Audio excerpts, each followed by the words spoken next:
नमस्कार, मैं हूं कुमार गौतम और आपको हम राजधानी पटना के पटना एयरपोर्ट पर लैंडिंग के बाद अब टेक ऑफ की तस्वीरें दिखाते हैं। सीधी तस्वीरें दिखाते हैं कि राजधानी पटना का एयरपोर्ट कितना डेंजर जोन में है। देखिए तस्वीरों में, बस वहीं पे चलते के साथ ही इसने ज़मीन छोड़ दी, इसलिए क्योंकि अगर ये ज़मीन नहीं छोड़ती तो आगे चार दीवारी है। अगर किसी वजह से अगर ये लैंड टेक ऑफ अगर नहीं करेगी इस लकीर से पहले तो कहीं ना कहीं खतरा है।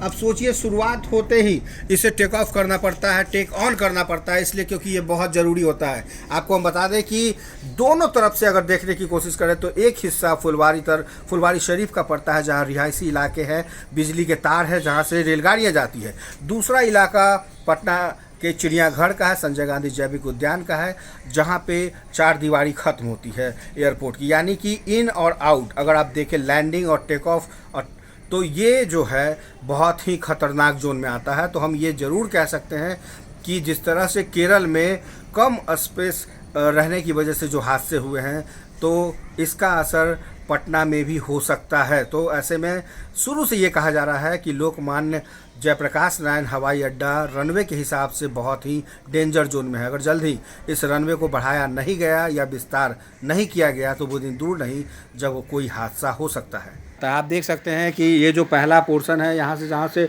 फुलवारी की तरफ से अगर लैंडिंग होती है तो यहाँ से महज चंद दूरी पर ही ये लैंडिंग है और जिसकी वजह से खतरा बढ़ गया। यानी कि कोई पैमाना नहीं है पटना एयरपोर्ट पर सही लैंडिंग का। तो आज से नहीं, शुरू से ये बातें कही जा रही है कि पटना एयरपोर्ट पर खतरा मंडराता रहता है। वहीं हम जिस फुलवारी स्टेशन के तरफ खड़े हैं, आप देखिए जिस फुलवारी स्टेशन के पास है, ये फुलवारी स्टेशन है और फुलवारी स्टेशन एयरपोर्ट से सटे फुलवारी इलाके में निर्धारित मानकों से ज़्यादा ऊंचाई पर कई मकान बने हुए हैं। इस तरफ से अगर आप देखें तो कई जो है ऊंचे ऊंचे मकान बने हुए हैं और उस ऊंचे मकान की वजह से भी लैंडिंग में दिक्कतें होती है। इन मकानों पर ऐसे में अगर विमानों को किसी कारण से हवा में चक्कर लगाने पड़े तो सामने से भी भारी खतरा हो सकता है। इसके साथ ही पटना एयरपोर्ट के निर्माण की दिशा में जो काम तेज़ी से चल रहा है, सामने आप देख सकते हैं कि जिस तरह से ये जो काम है वो तेज़ी से चल रहा है। तो रनवे विस्तार की योजना अभी भी ठंडे बस्ते में है। एयरपोर्ट प्रशासन द्वारा पिछले 2 सालों में अलग अलग प्रस्ताव भेजे गए हैं जिस पर अभी अंतिम सहमति नहीं बन सकी है।